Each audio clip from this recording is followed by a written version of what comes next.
Judgmental এই ওয়ার্ডটার সাথে আমরা সবাই কম বেশি পরিচিত।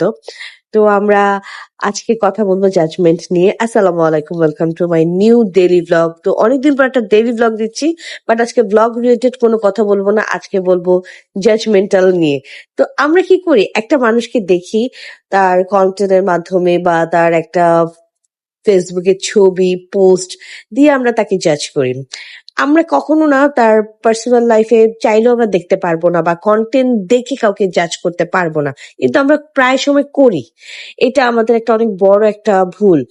একজন কন্টেন্ট ক্রিয়েটর বা একজন হাউস ওয়াইফ বা একজন ওয়ার্কিং উমেন, তাদের লাইফটা না একটু হলেও ডিফারেন্ট।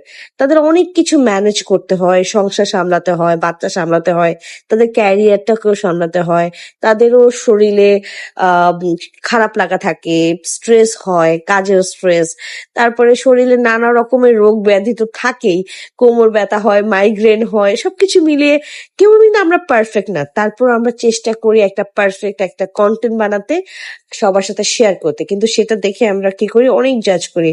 আমরা মনে হয় আমরা সারাদিন এইগুলার মধ্যেই ব্যস্ত থাকি, কিন্তু ব্যাপারটা এমন না।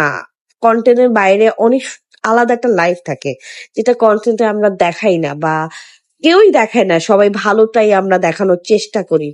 তো জাজমেন্ট হওয়ার আগে, মানে কাউকে নিয়ে আমরা একটু ভাববো যে আসলে আমরা তাকে নিয়ে যে জাজ করছি, সে কি আসলে এমন কিনা, তার লাইফটা এরকম স্মুথ কিনা।